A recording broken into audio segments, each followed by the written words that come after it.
Caleb Hayes believed in the sanctity of silence. It was a belief forged in the cacophony of cannon fire and the screams of dying men, a conviction that had followed him from the scarred fields of Virginia to the vast, indifferent peaks of the Montana Territory. Here, the only sounds were the ones God intended: the sharp crack of an axe biting into pine, the low whistle of wind through the high passes, and the distant, mournful cry of a wolf greeting the moon. These were honest sounds. They asked for nothing and promised nothing, a stark contrast to the world of men he had left behind. His cabin, a testament to his own two hands, stood solitary in a small meadow cupped by the mountains, a fortress against memory and complication. He had built his life on a foundation of solitude. Each log he had hewn and placed a deliberate brick in the wall around his heart. The war had taken everything from him. His family's farm burned to ash, his younger brother lost to fever in a field hospital, and his own innocence ground into the blood-soaked dirt. He had come west not for gold or glory, but for the profound emptiness of the landscape, a place so large and overwhelming it could swallow a man's grief whole. He had thought it had worked. 4 or 5 years, he had been beholden to no one and nothing but the turning of the seasons. He was a creature of routine and self-reliance, and he had mistaken his quiet existence for peace. The trip to the fledgling town of Redemption was a necessary evil, a concession he made twice a year for salt, flour, coffee, and cartridges. He hated the press of bodies, the false cheer of the saloon, the way people's eyes lingered, trying to piece together a story he had no intention of telling. He preferred the company of his mule, Jed, whose stubborn silence was a language Caleb understood perfectly.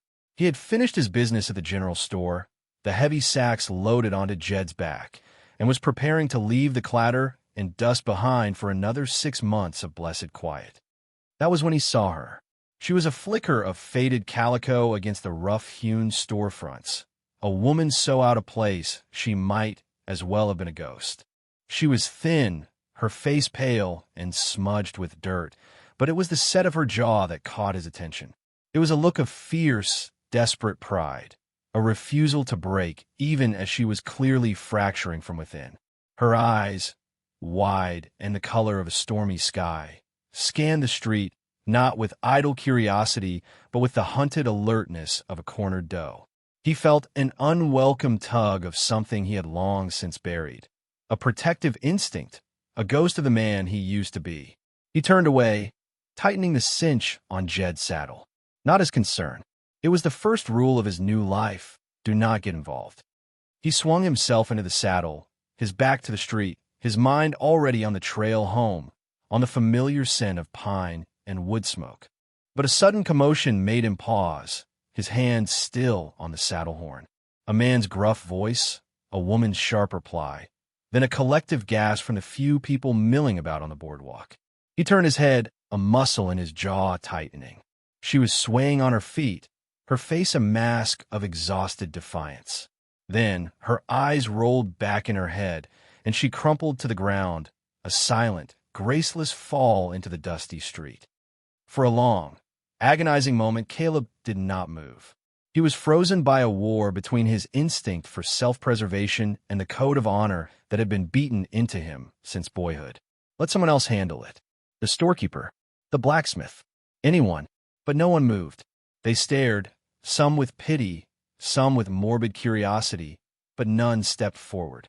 The silence stretched, broken only by the creak of a sign in the wind. It was a silence far more damning than the roar of any battle. He saw her lying there, a small, still form in the dirt, and he saw not a stranger, but a reflection of every broken thing he had ever witnessed. With a curse that was lost in the wind, he dismounted. Each step toward her felt like a betrayal of the life he had so carefully constructed. He knelt beside her, his shadow falling over her pale face. She was lighter than he expected when he gathered her into his arms, a fragile weight of bone and desperation. Her head lolled against his shoulder, and a faint, ragged breath escaped her lips. He stood, holding her, and glared at the silent onlookers.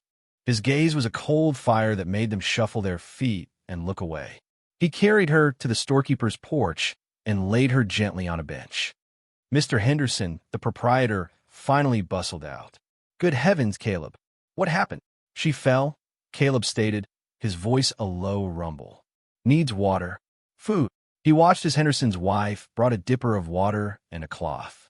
He watched them try to rouse her, but his mind was a maelstrom. This was a complication of the highest order, a disruption he could not afford. He should leave her here. He should get on his mule and ride away and forget he ever saw her. It was the sensible thing to do. It was the safe thing to do. But as he looked at her face, at the fine lines of exhaustion around her eyes and the stubborn set of her mouth, even in unconsciousness, he knew he could not. Leaving her here, in this town where no one had lifted a hand to help, felt like a sin he was not willing to bear. He thought of the war, of the countless times he had seen people abandoned to their fate. He would not be that man.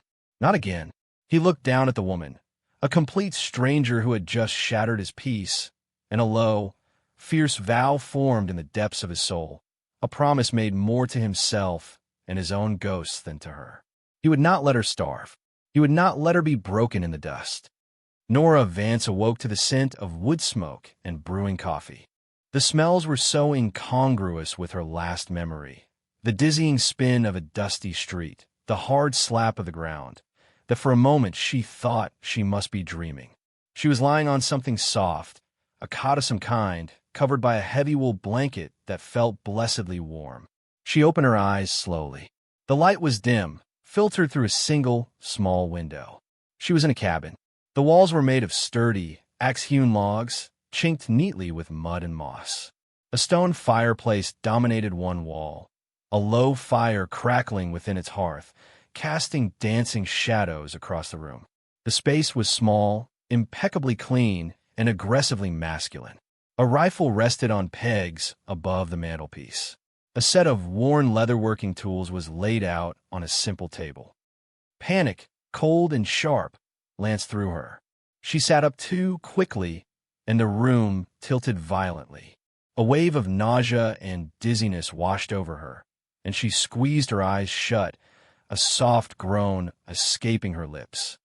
"Easy," a low voice commanded from across the room. "You've been out for the better part of a day." Nora's eyes snapped open. A man stood by the fire, his back to her, pouring coffee from a battered tin pot into a mug. He was tall and broad-shouldered, dressed in buckskin trousers and a simple flannel shirt. He moved with a quiet, deliberate economy that spoke of immense competence. When he turned, she saw a face that matched the landscape outside, rugged, weathered, and unyielding. His hair was dark, his jaw was square and covered in a day's worth of stubble, and his eyes were the color of a winter sky, guarded and intense. He was the man from the street, the one whose face she had seen just before the world went black. He held out the mug to her. "Drink this. It's hot." She stared at his outstretched hand, then at his face. Her mind, still sluggish, was racing to make sense of her situation. She had been running for weeks, sleeping in barns, eating what little she could buy or what kind strangers offered. Her escape from Philadelphia, from the suffocating future Sterling Croft had planned for her, had been a desperate flight into the unknown. She had made it west, but her money had run out, and her strength had followed. She had collapsed, and this man, this stranger, had brought her here, to his isolated home. The panic returned, sharper this time. "Where am I?" she asked, her voice raspy. "My cabin," he answered, his tone flat, offering no more than the basic facts. "You're a long way from anywhere." He gestured again with the mug. "Coffee." She took it, her fingers trembling slightly as they brushed against his. His hand was calloused and warm. The heat from the mug seeped into her cold skin, a small, grounding comfort. She took a sip. It was black and strong, and the bitterness seemed to clear some of the fog from her brain. She looked around the cabin again, her gaze more analytical now. It was a simple, one-room dwelling, but it was not the den of a savage. Everything was in its place. A small stack of books rested on a shelf near the hearth. The floor was swept clean. It was the home of a man who valued order. This small observation eased a fraction of her fear. "Why?" she asked, her voice stronger now. "Why did you help me?" He had turned back to the fire, stoking it with a poker. He did not look at her when he answered. You fell. No one else was moving to help. The words were clipped, as if he begrudged having to explain himself. He was a man of few words, that much was clear. Nora, who had been raised in a world of polite evasions and flowery language, found his directness both jarring and strangely reassuring. There was no artifice to him. He was like the mountains that surrounded them, solid, imposing, and utterly without pretense. I have no money to pay you, she said, the admission tasting like ash in her mouth. Pride was all she had left. He finally looked at her, his gray eyes unreadable. I didn't ask for any. He gestured to a bowl of what looked like stew sitting on the hearth. When you're done with that coffee, you should eat. You need it. He was right. A gnawing hunger, which had been a constant companion for days, made itself known with a vengeance. She drank the rest of the coffee and then reached for the bowl. It was a simple stew of venison and root vegetables, but to Nora, it was the most magnificent feast she had ever tasted. She ate slowly at first. Then with a ravenous hunger she could not hide. She was dimly aware of him watching her, but she was too consumed by the simple, life-affirming act of eating to care. When she was finished, she felt a warmth spread through her that had nothing to do with the fire. It was the warmth of a full belly, the feeling of being safe, if only for a moment. She set the empty bowl down. Thank you, she said, and the words were filled with a sincerity that surprised even herself. You saved me. He gave a short, almost imperceptible nod and took the bowl from her. My name is Caleb Hayes. It was an offering, a small crack in his wall of silence. She responded in kind. I'm Eleanor Vance. Most call me Nora. An awkward silence fell between them. The only sound were the crackle of the fire and the whisper of the wind outside. Nora felt a compelling need to fill the silence, to explain herself, but she did not know where to begin. How could she explain her life as a banker's daughter, the society parties, the suffocating expectations, to a man like this? How could she explain the cold, possessive ambition in Sterling Croft's eyes, the way he looked at her, as if she were a prize mare he had just purchased? Caleb seemed to have no such need to fill the silence. He was perfectly comfortable in it. He began cleaning the tin plates from their meal, his movements efficient and practiced. Nora watched him, a strange feeling settling in her chest. For the first time in weeks, she was not running. She was not looking over her shoulder. She was simply here, in the quiet cabin of a silent, formidable man who had offered her shelter without asking for anything in return. She knew this was merely a temporary refuge, a brief pause in her flight. But as she lay back on the cot, pulling the warm wool blanket up to her chin, she allowed herself to feel a sliver of gratitude. She was safe. For now, that was enough. The next morning, Nora awoke feeling more human than she had in a month. The deep, restorative sleep had worked a small miracle. The dizziness was gone, replaced by a bone-deep weariness, but it was the ache of recovery, not collapse. Caleb was already up, the cabin filled with the smell of frying bacon. He did not greet her, simply gestured with his chin toward a pitcher of water and a basin on a small stand. She washed her face, the cold water a bracing shock, and felt the last vestiges of sleep recede. They ate in the same near silence as the night before. Nora, however, was not content to be a passive invalid. She had been raised to believe that everyone must contribute, and she would not be a burden on this man, however temporarily. As soon as they finished eating, while he was cleaning his rifle with meticulous care, she stood up and began to tidy the small living space. She folded the blanket on her cot, straightened the few books on his shelf, and swept the hearth with a crude but effective broom she found by the door. Caleb watched her out of the corner of his eye, his hands never faltering in their task. He had expected her to be helpless, a fragile city woman who would not know the first thing about work. He had seen her type before, though usually from a distance. Women who passed through town on the stagecoach, their hands soft and their faces shielded from the sun. He had been prepared to tolerate her presence for a day or two, give her enough food to get her on her way, and then return to his solitude. But she moved with a quiet purpose that surprised him. She was not waiting to be served. She was looking for a way to earn her keep. "There's a tear in your shirt," she said, her voice pulling him from his thoughts.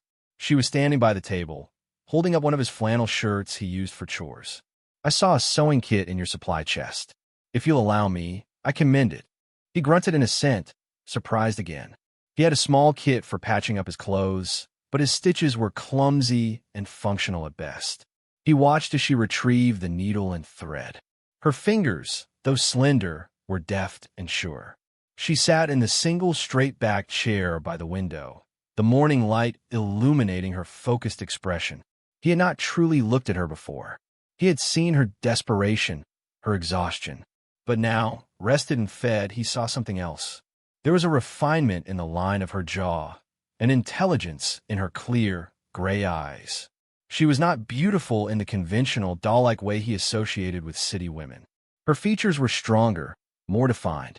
It was a face of character, of substance. And it was a face that had no place in his cabin. The realization hit him with the force of a physical blow. She was a complication he had willingly brought into his fortress. Every moment she was here, she was chipping away at the walls he had built, letting in light and warmth and a sense of shared space he had not realized he had missed. He felt a deep, instinctual urge to push her away, to send her back to whatever life she had fled. His peace was too hard won to be risked for a stranger. "You should rest," he said, his voice rougher than he intended. Nora looked up from her sewing, her needle poised in midair. "I have rested enough. I will not be idle while you grant me your hospitality, Mr. Hayes." "Caleb," he corrected, almost against his will. A small, hesitant smile touched her lips. "Nora, and I insist on helping. It's the least I can do." He turned back to his rifle, annoyed with himself. He did not want to be on a first-name basis with her.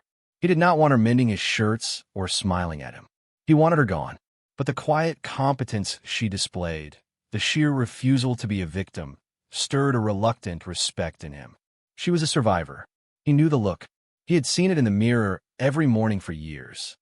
Days fell into a strange, unspoken rhythm. Caleb would rise before dawn, chop wood, and check his trap lines. He would return to find the cabin clean, the fire stoked, and coffee brewing. Nora, it turned out, was a capable cook, able to turn his stores of flour, dried beans, and salted meat into surprisingly palatable meals. She mended his clothes, organized his supplies, and even found a way to scrub the floor with a stiff brush until the wood gleamed. She never complained, never spoke of her past, and never asked him for anything. She simply worked, her quiet industry a constant, humming presence in his solitary world. He found himself watching her. He would watch the way she braided her long, dark hair in the morning, her movements fluid and graceful. He would watch her read one of his few books by the firelight, her brow furrowed in concentration. He noticed the small things, the way she bit her lip when she was thinking, the quiet strength in her hands, the weariness that still clung to her eyes even when she smiled. He began to feel the silence between them differently. It was no longer the empty, peaceful silence of solitude. It was a shared silence, thick with unspoken questions and a growing awareness that frightened him more than any enemy he had ever faced on the battlefield. One evening, a week after her arrival, a sudden autumn blizzard descended from the peaks. The wind howled like a wounded animal, rattling the single window and driving snow against the cabin walls. They were sealed inside, the world beyond their small shelter erased by a maelstrom of white. The fire was the only source of light and warmth, casting their shadows long and dancing on the log walls. Nora was sitting by the hearth, reading a worn copy of Shakespeare he had not opened in years. He was sharpening his hunting knife, the rhythmic scrape of steel on stone a familiar, comforting sound. "You read a great deal," she observed quietly, breaking the long silence. "Keeps the mind from rusting," he replied, not looking up from his work. "My father had a library filled with books," she said, her voice soft with memory. "He was a banker, but he believed a man's true wealth was in his education. He taught me to read before I could even write my own name properly." It was the first time she had offered a piece of her past so freely. Caleb paused, his knife still. He knew he should not ask. He knew he should let the moment pass and retreat back into their comfortable silence. But the words came anyway. Your father, is he the one you're running from? Nora closed the book, her fingers tracing the worn cover. No, my father passed away 6 months ago. He was a good man, but his partner was not. She looked up, her eyes meeting his in the flickering firelight.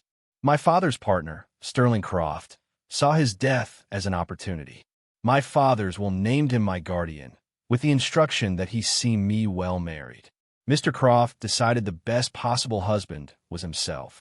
Caleb's hands tightened on the handle of his knife. He had seen men like that, men who saw the world and everyone in it as something to be owned. He is a powerful man in Philadelphia, Nora continued, her voice steady despite the tremor she could not quite hide. Wealthy, connected. No one would have questioned the arrangement. But I cannot do it. I cannot marry a man who looked at me as if I were a line item in a ledger. So I took what little money I could gather and I ran. There it was. The story he had not wanted to know, laid bare in the warm, enclosed space of his cabin. It was a story of betrayal and desperation, and it resonated with a part of him he kept locked away. He thought of his own home, lost not to a greedy partner, but to the ravages of a war fought by such men. The war, he said, the words tasting foreign on his tongue. He rarely spoke of it. It taught me what men are capable of when they want something. Land, power, a woman. It's all the same to them. He set the knife and stone aside, the scraping sound suddenly too harsh. He looked into the fire, but he saw burning fields and the gaunt faces of his comrades. My family had a farm in the Shenandoah Valley. Good land. My father and brother worked it. When the fighting came through, it was all gone. Burned. They called it strategy. I called it theft. Nora listened, her heart aching for the pain she heard in his voice, a pain that mirrored her own sense of loss.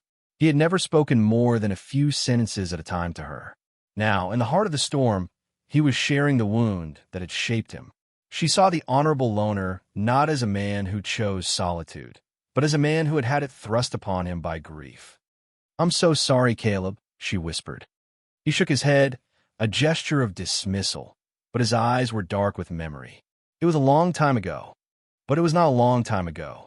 It was right there, in the rigid set of his shoulders and the haunted look in his eyes. In that moment, by the fire, with the blizzard raging outside, they were no longer a rescuer and a victim. They were two survivors, each bearing the scars of a different kind of war. A fragile, invisible thread began to weave between them, a bond forged in shared loss and a quiet, mutual respect. Caleb felt the last of his resistance crumbling. He had brought this woman into his home to save her from the elements, but he was beginning to realize that she was a storm of a different kind, one that threatened to break down every defense he had and wash away the lonely peace he had cherished for so long. And most terrifying part was, he was not entirely sure he wanted her to stop. The blizzard locked them together for 3 days. The world shrank to the 4 walls of the cabin, a bubble of warmth and flickering light against the fury of the storm. The forced proximity changed the air between them. The space that had once seemed adequate now felt charged. Each movement, each accidental brush of hands as they worked, magnified in the close quarters. Caleb was acutely aware of her, of the scent of soap that clung to her hair, of the soft sound of her breathing as she slept on the cot across the room. His solitude had been breached, not by an enemy, but by a quiet woman with stormy eyes and resilient hands. His internal conflict was a constant, silent battle. One part of him, the part that had survived the war and built this life from nothing, screamed at him to maintain his distance. She was a temporary problem. She would leave when the snows cleared, and his life would return to its predictable, safe rhythm. Getting attached was a fool's game, a weakness he could not afford. But another part of him, a part he had thought long dead, was stirring. He found himself looking forward to the meals she cooked, to the quiet companionship of her presence by the fire. He had not realized how deep his loneliness ran until she had arrived to disturb it. He felt like a man dying of thirst who had been given a single drop of water, It was not enough, but it was enough to remind him of what he was missing. Nora, too, was navigating a minefield of new and confusing emotions. She had spent weeks living in fear, her every thought consumed with survival. Here, in Caleb's cabin, she was safe. That safety had allowed the terror to recede, and in its place, something else was blooming. She respected him. She saw the inherent decency beneath his gruff exterior, the code of honor that had made him help a stranger when no one else would. She saw the deep well of pain he kept hidden, and her heart went out to him. But it was more than just respect or gratitude. She was drawn to his strength, to the quiet confidence with which he moved through the world. When he looked at her, his gray eyes intense and serious, she felt a flutter in her stomach that was both unnerving and thrilling. She was a woman who had fled one man's possessive gaze, only to find herself willingly caught in another's far more potent one. The storm broke on the fourth morning. The world outside was transformed, buried under a thick blanket of pristine white snow. The silence was absolute, profound. Caleb knew he had to go into redemption. The blizzard would have depleted the town's supplies, and he needed to check on Henderson, the storekeeper, and lay in a few more provisions before the deep winter set in for good. He told Nora he would be gone for the day, maybe two if the drifts were bad. "Be careful," she said, her voice laced with a concern that warmed him more than his heavy coat. She handed him a small bundle wrapped in cloth. "I made some biscuits for the trail." He took them, his fingers brushing hers. The contact was brief, but sent a jolt through him. He simply nodded, unable to find the right words, and left before he did something foolish, like tell her not to worry. The journey to town was arduous. The snow was deep, and he had to lead Jed through drifts that came up to his waist. When he finally arrived in Redemption, the town was just beginning to dig itself out. The mood was grim. The blizzard had been harsher than expected. As he was tying Jed to the hitching post outside the general store, he saw it. A piece of paper, nailed to the post, protected from the worst of the snow by the overhang of the roof. It was a notice, printed on expensive paper, the ink still dark and crisp. "Reward," it read in bold letters. $1,000 for information leading to the whereabouts of Miss Eleanor Vance, my beloved ward, who has fallen under a spell of confusion and wandered from my care. She is of delicate constitution and may be disoriented. Approach with care and send word immediately to Sterling Croft, care the territorial governor. Below the text was a detailed description of Nora, accurate down to the color of her eyes. It painted a picture not of a desperate fugitive, but of a sick, helpless woman who needed to be rescued and returned to her benevolent guardian. It was a lie, but it was a clever one, a legal one. Croft had not accused her of theft. He had declared her mentally unfit, making his claim on her almost irrefutable. Anyone who helped her could be accused of interfering with a legal guardianship, or worse, of kidnapping. Caleb's blood ran cold. The threat was no longer a distant story from a woman's past. It was here, nailed to a post in the center of town. Croft was not just a memory. He was a hunter, and his reach extended all the way to this remote corner of the territory. $1,000 was a fortune. It was enough to turn any man in this town into an informant. He ripped the notice from the post, crumpled it in his fist, and shoved it deep into his coat pocket. He entered the store, his face a stony mask. Henderson was behind the counter, looking weary. "That was some storm," Caleb, the storekeeper, said. "It was," Caleb replied, his eyes scanning the room.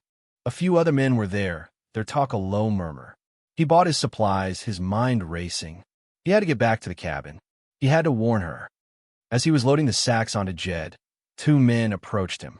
They were not locals. They were dressed in city clothes, their coats expensive and ill-suited for the snow. They wore pistols on their hips with an easy confidence that marked them as professionals. "Hired guns." "You there," the taller one said, his voice smooth but with an underlying hardness. "You live up in the mountains, don't you?"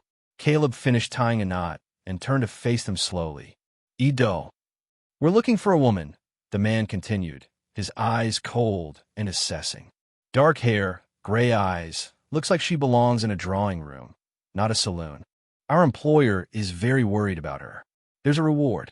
Caleb met his gaze without flinching. This was it, the moment of truth. He could lie. He could feign ignorance. Or he could tell them he had seen nothing and hope they believed him. His heart hammered against his ribs, a frantic drumbeat of impending violence. He thought of Nora, of her quiet strength, of the way she had looked at him that morning. Protecting her was no longer a matter of instinct. It was a conscious choice. He was involved, deeply. Lots of people pass through, Caleb said, his voice deliberately flat and uninterested. Can't say I've seen anyone like that. A woman like you describe wouldn't last a day up where I live. The man studied him for a long moment, searching for any sign of deception. Caleb stood perfectly still, his expression unreadable, his hand resting casually near the butt of his own pistol. He was a mountain man, a loner. He had no reason to lie for a stranger. The logic of his own reputation was his best defense. Finally, the man seemed satisfied. He sneered. Probably right. She's likely frozen in a ditch somewhere by now. A waste, he and his partner turned and walked toward the saloon, leaving Caleb standing alone in the snow-covered street. Caleb let out a breath he did not realize he had been holding. The lie had worked, but it was a temporary reprieve. Croft's men were here. They would keep searching. Sooner or later, someone would talk, or they would decide to check the remote cabins themselves. He untied Jed and swung into the saddle, urging the mule into a trot. He pushed them hard on the way back, his mind a whirlwind of strategy and a cold, unfamiliar fear. It was not a fear for his own safety, but for hers. He had to get back. He had to tell Nora that her past had finally caught up to her, and that his isolated cabin was no longer a refuge, but a target.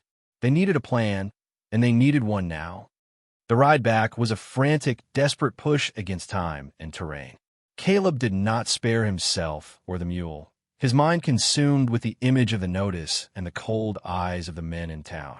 Every shadow seemed to hold a threat. Every gust of wind sounded like a pursuit. When he finally saw the curl of smoke rising from his cabin's chimney, a profound sense of relief washed over him, so potent it almost buckled his knees. She was safe. For now. He burst into the cabin, the cold air swirling in with him. Nora was by the fire, stirring a pot that filled the room with the savory aroma of stew. She looked up, a welcoming smile gracing her lips, but it vanished when she saw the look on his face. Caleb, what is it? What's wrong? He did not waste time with pleasantries. He pulled the crumpled notice from his pocket and smoothed it out on the table. This was in town. Sterling Croft has offered a reward for you.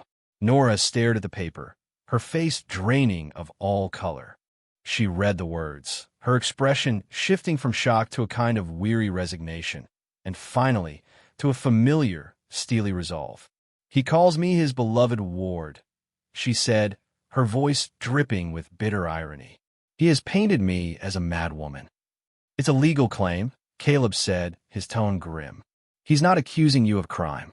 He's claiming you as his property, under the guise of protection. His men are in town. I spoke to them. Her eyes shot up to meet his, wide with alarm. They spoke to you? What did you say? I told them I hadn't seen you, he said simply. They believed me. For now. But they won't stop looking. $1,000 will make a lot of men curious. Nora sank into a chair, her hands clasped in her lap. The reality of her situation crashed down on her. She had thought she had escaped, but she had only postponed the inevitable. Croft's power and wealth had reached across the continent to find her. I have to leave, she said, her voice barely a whisper. I have brought danger to your door, Caleb. I cannot stay here and put you at risk. And go where? He countered, his voice sharp. Into the wilderness with winter setting in? You wouldn't survive a week. Croft's men would find you before the wolves did. Then what am I to do? She cried, her composure finally cracking. A single tear traced a path through the faint dusting of flour on her cheek. Let him take me? Go back to that life, to that man? I would rather die. Caleb watched her, his heart twisting in his chest. He saw not weakness in her tears, but the raw courage of a woman pushed to her absolute limit. He had spent years avoiding this very thing, this entanglement, this responsibility for another person's life. But there was no backing away now. Her fight was his fight. The choice had been made the moment he lied to those men in town. He paced the small cabin, his mind working, searching for a solution, a loophole, a weapon they could use. Croft's claim was based on his legal guardianship. It was a powerful claim, one that a territorial sheriff would be forced to uphold. What could possibly supersede a guardian's authority?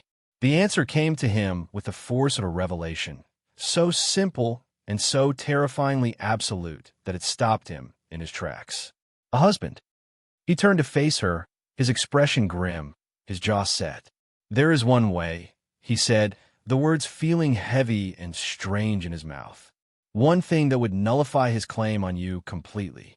A legal standing that no one, not even the governor, could dispute."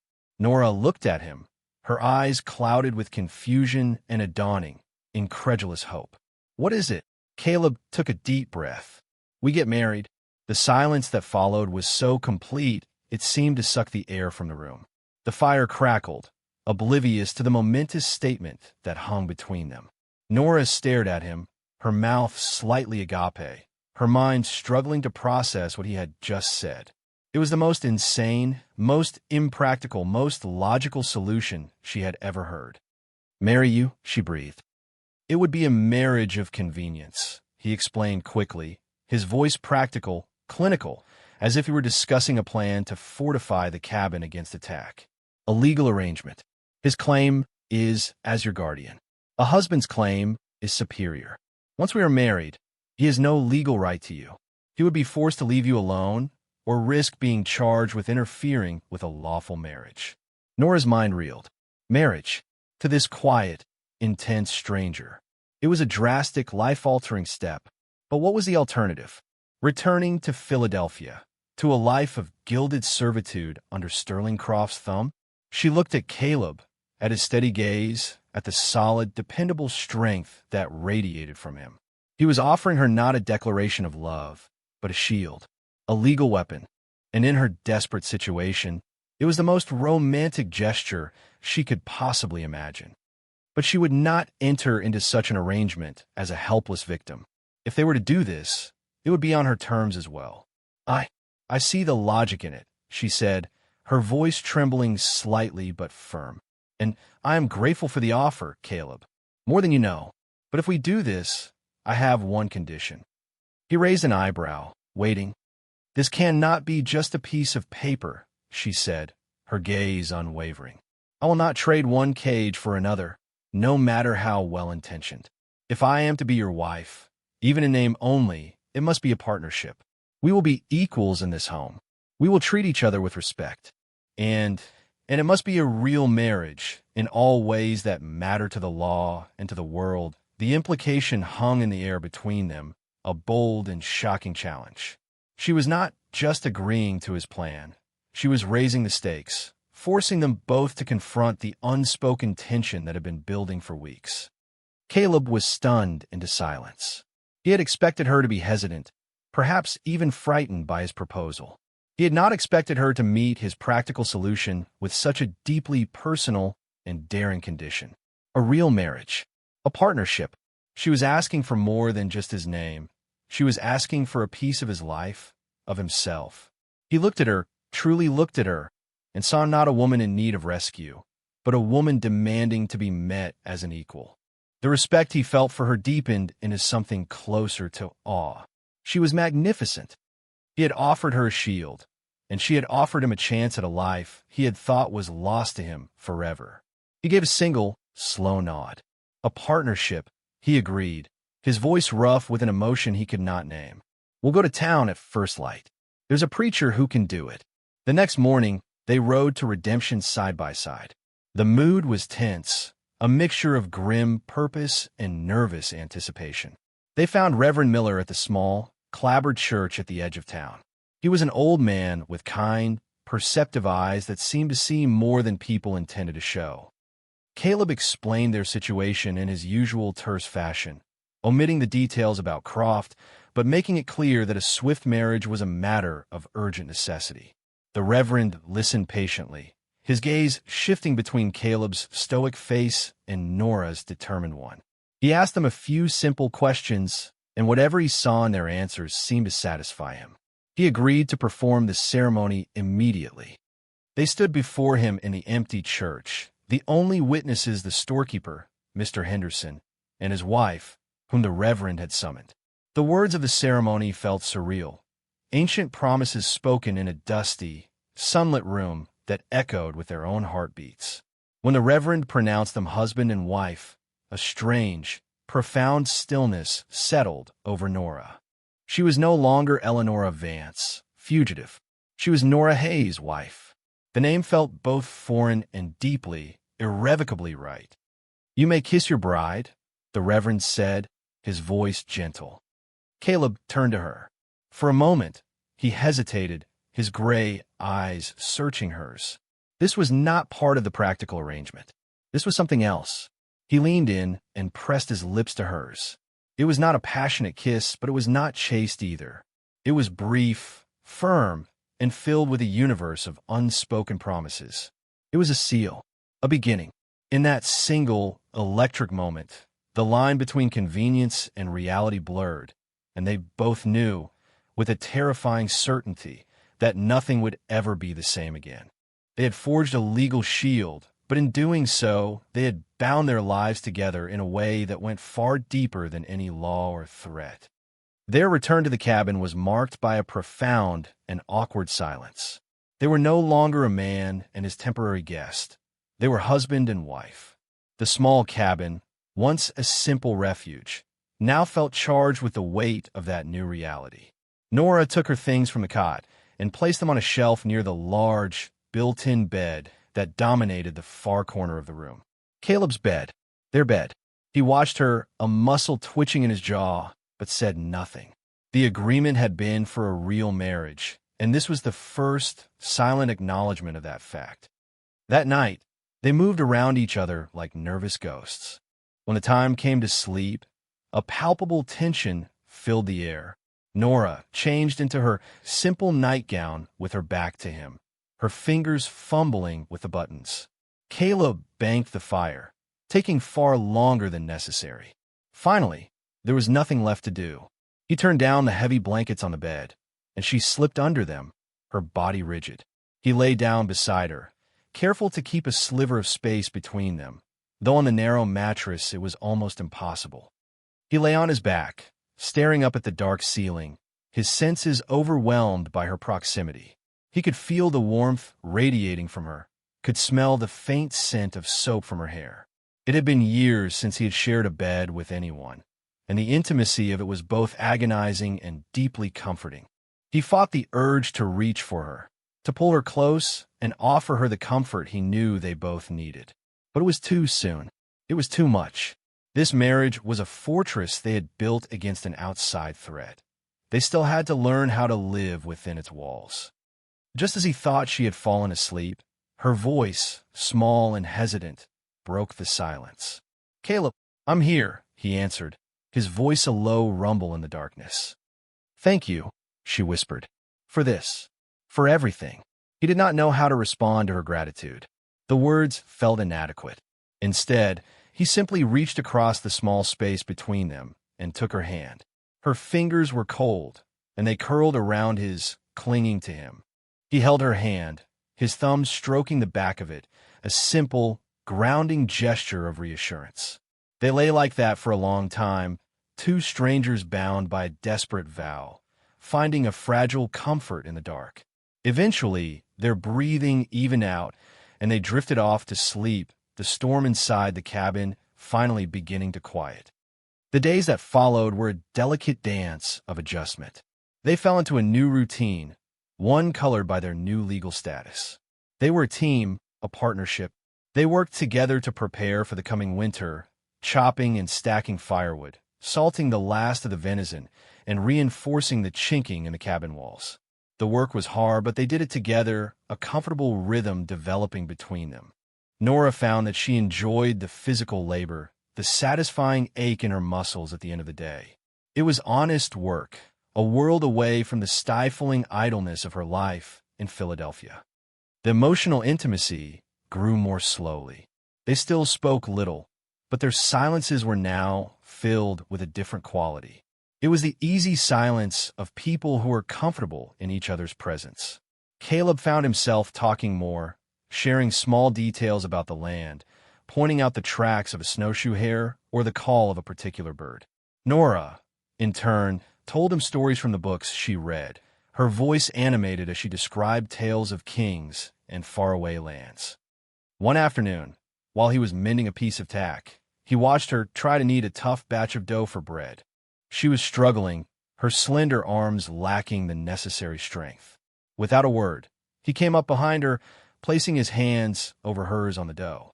"Like this," he said, his voice low and close to her ear. "Use your weight, not just your arms." His body was pressed against her back, his arms enveloping hers. Nora's breath hitched in her throat. She could feel the solid warmth of his chest, the strength in his hands as he guided hers.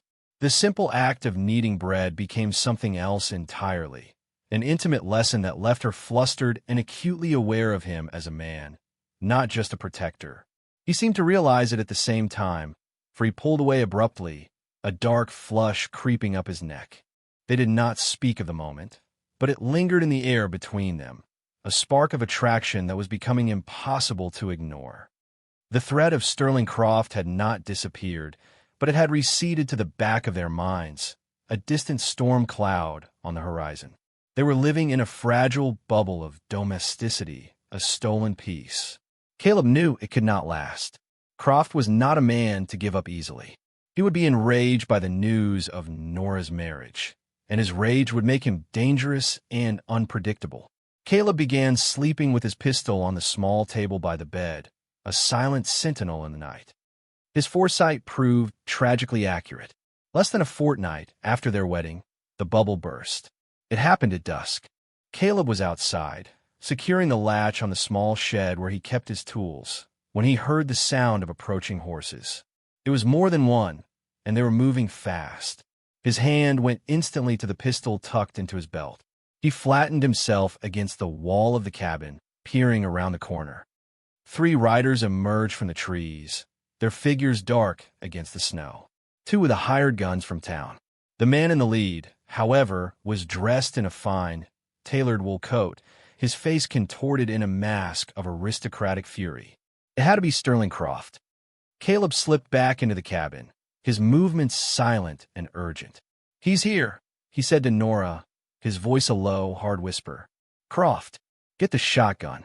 Nora's face went pale, but her hands were steady as she took the heavy shotgun from its pegs above the fireplace. He had shown her how to load and fire it, insisting it was a skill everyone in this country needed to know. She had thought it a practical lesson. Now she realized it had been preparation. "Stay away from the window," he commanded, moving to stand beside the door, his own pistol drawn. "Eleonora," Croft's voice boomed from outside, sharp and imperious. "I know you aren't there. Come out at once. This foolishness has gone on long enough. I have come to take you home." "I am home," Nora called back, her voice ringing with a strength that made Caleb's chest swell with pride. There was a moment of silence, then a humorless laugh from outside. "With this peasant?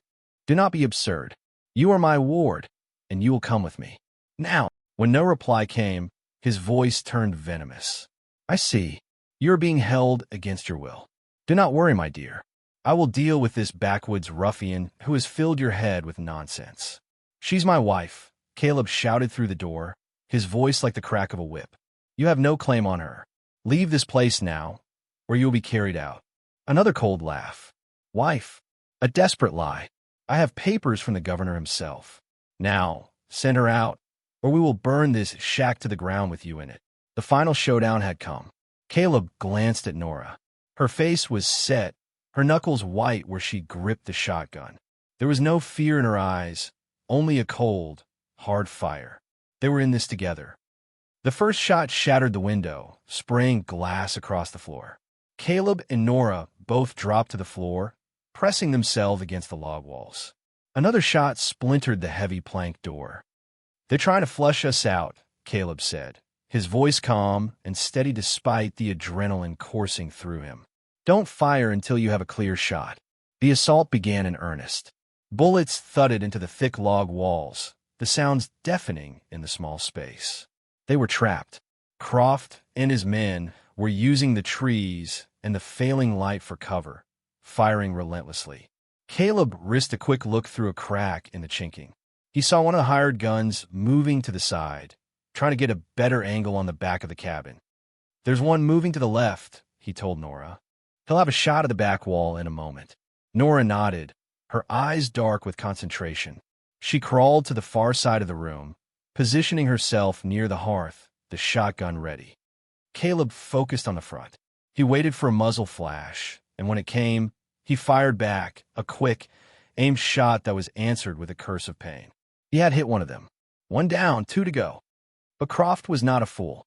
As Caleb was focused on the front, the second hired gun burst from the side, charging not at the cabin, but at the small shed where Caleb kept his lamp oil and other flammable supplies. He was carrying a torch. "Nora, the shed!" Caleb yelled, realizing their plan. Nora reacted instantly. She swung the heavy shotgun toward the window, aiming at the running figure. The roar of the gun filled the cabin, a deafening blast of sound and smoke. The man with the torch cried out and stumbled, dropping the flame into the snow, where it hissed and died. He clutched his leg, wounded but not out of the fight. It was the opening Caleb needed. With both hired guns momentarily incapacitated, that left only Croft. Caleb kicked open the door and charged out, firing at the last known position of the remaining gunman. He saw Croft, his handsome face ugly with rage, raising his own pistol to fire at Nora, who was now framed in the doorway. Time seemed to slow down. Caleb saw the flash from Croft's pistol, heard Nora cry out. A primal roar of fury erupted from his chest. He lunged at Croft, his only thought to protect his wife. He did not care about the gun. He slammed his body into Croft's, and the two men went down in the snow, a tangle of limbs and savage desperation. They wrestled for the pistol, their breath coming in ragged, steaming gasps in the frigid air. Croft was strong, fueled by rage and entitlement, but Caleb was stronger, honed by years of hard labor and the grim realities of survival. He managed to wrench the gun from Croft's hand, flinging it away into a snowdrift. He landed a solid punch on Croft's jaw, then another. Suddenly, a shout echoed through the clearing. "Drop your weapons. This is the sheriff." 3 riders appeared at the edge of the woods, rifles leveled. It was the sheriff from Redemption and 2 deputies. The storekeeper, Henderson, must have seen Croft and his men ride out and had the sense to fetch the law. The unexpected arrival of the Allies broke the stalemate. The 2 wounded gunmen surrendered immediately. Caleb got to his feet, breathing heavily, and turned to look at Croft, who was spitting blood into the snow. The fight was over. The threat was neutralized. But then his eyes found Nora. She was leaning against the doorframe, her face pale, her hand pressed against her arm, where a dark stain was spreading across the fabric of her sleeve. "Nora!" He was at her side in an instant, his earlier rage replaced by a cold, sharp terror. He gently moved her hand. The bullet had grazed her arm, a shallow but bloody wound. She was alive. She was safe. He swept her up into his arms, ignoring the sheriff's questions and the sight of Croft being bound and hauled to his feet. He carried her inside and laid her gently on their bed. The sight of her blood, of her pained expression, cut through the last of his emotional defenses. The marriage had started as a convenience, a strategy. The fight had been for survival. But in that moment, seeing her hurt, he knew with absolute, heart-stopping clarity that it had become something else entirely. He loved her. The realization was as terrifying and as undeniable as the blizzard they had weathered together. He had built a fortress to keep the world out, but this woman had not just breached its walls. She had captured the keep. In the quiet aftermath, with the sheriff and his men gone and Sterling Croft on his way to a federal jail, the cabin felt both blessedly peaceful and charged with a new, unspoken intensity. Caleb had cleaned and bandaged Nora's arm. The wound was not serious, but it was a stark, physical reminder of how close he had come to losing her. The thought sent a chill through him that had nothing to do with the winter air. She was sitting on the edge of their bed, watching him as he stoked the fire, his movements sure and steady. The adrenaline of the fight had faded, leaving behind a profound emotional clarity. The carefully constructed walls around his heart had been shattered, and he no longer had any desire to rebuild them. "Caleb," she said softly, her voice pulling him from his thoughts. He turned to face her, his own heart pounding in his chest. The time for silence and unspoken feelings was over. He walked over to the bed and knelt before her, taking her uninjured hand in his.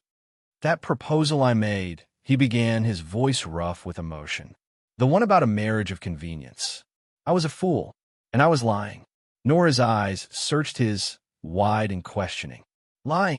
I told myself it was just a practical solution," he confessed, his gaze never leaving hers. "A way to protect you. But that wasn't the truth. The truth is, the thought of you leaving this cabin, of my life going back to the way it was before you came, it was more than I could bear. I was just too stubborn and too scared to admit it." He squeezed her hand, his thumb stroking her palm. "I love you, Nora. I think I started falling in love with you the moment I saw you mending my shirt by the window. I just didn't know what it was." Tears welled in Nora's eyes, but they were not tears of pain or fear. They were tears of overwhelming relief and a joy so profound it stole her breath. "Oh, Caleb," she whispered, her free hand coming up to cup his rough cheek. "I was never your prisoner. From the moment I woke up in this cabin, I felt safer with you than I ever have in my entire life. I agreed to this marriage not just for protection, but because the thought of being your wife, of building a life here with you, it was the only future I wanted." A tear escaped and traced a path down her cheek. "I love you too." He surged forward, capturing her mouth in a kiss that was everything their first one had not been. It was desperate and tender, a raw and honest expression of all the fear, longing, and love that had been building between them. It was a kiss that sealed not a contract, but a covenant. When they finally broke apart, they were both breathless. He rested his forehead against hers, his eyes closed. "We'll make this a real home," he murmured, the words a sacred vow. "We'll add on to the cabin, raise some cattle, whatever you want." "I already have what I want," she replied, her voice thick with emotion. "I have you." They talked late into the night, their words no longer cautious or measured, but tumbling out in a rush of shared hopes and dreams. They spoke of the future, not as an uncertain horizon, but as a path they would walk together. They planned the expansion of the cabin, the location for a barn, the breed of cattle they would buy in the spring. For the first time, Caleb spoke of his past without the shadow of grief, telling her stories of his family's farm, of the things he had loved before the war had taken them away. And Nora spoke of her dreams of teaching, of perhaps one day starting a small school for the children of the few other homesteaders in the valley. They were no longer two solitary survivors, but partners, architects of a new life built upon the ashes of their old ones. 6 years later, the late afternoon sun cast long shadows across a landscape that had been transformed by love and hard work. The small, one-room cabin was still there, but it now formed the heart of a sprawling, sturdy ranch house. A large, well-built barn stood nearby, and the contented lowing of a small herd of Hereford cattle echoed from the pasture. The fortress of a lonely man had become the foundation of a thriving family home. Nora stood on the wide front porch, a gentle breeze ruffling her hair. She was no longer the gaunt, desperate woman who had collapsed in the dust. Her face was fuller, warmed by the sun, and her eyes shone with a deep, quiet contentment. She rested a hand on her gently swelling belly, where their second child was growing. A shout of laughter drew her attention to the yard. Caleb was chasing their 5-year-old son, a boy with his father's dark hair and his mother's stormy gray eyes. The boy, James, shrieked with delight as Caleb caught him, swinging him up into the air and onto his broad shoulders. The sight filled Nora's heart with a warmth that rivaled the sun. This was her life, her family, her home. Caleb walked toward the porch, his son perched happily on his shoulders, babbling about a frog he had seen by the creek. He smiled up at Nora, the slow, rare smile that was reserved only for her, a smile that still made her heart skip a beat. The harsh lines on his face had softened over the years, replaced by the gentle weathering of a man at peace.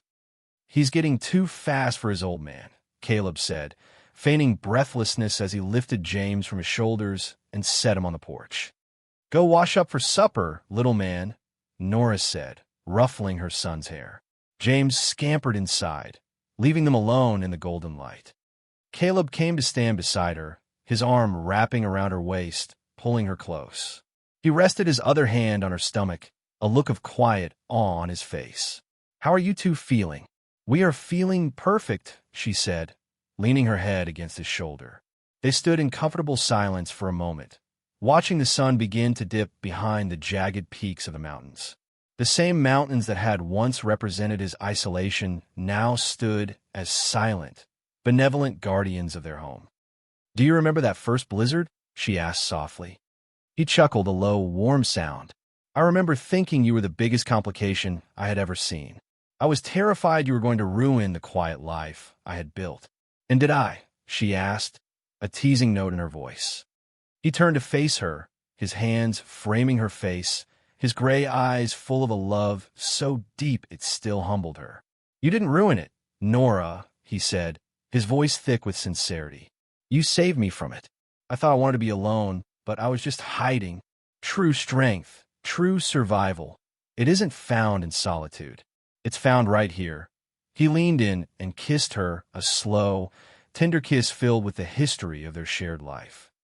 It was a testament to their journey, from a desperate collapse in a dusty street to this, a life overflowing with love and purpose. He had caught her when she fell, and in doing so, he had saved himself. His vow, uttered in a moment of reluctant honor, had become the cornerstone of their world. She had never known a day of hunger or fear since, and he had never known a day of true loneliness again. Together, they had built more than a ranch. They had built a sanctuary, a testament to the enduring truth that the most beautiful things can grow from the harshest ground.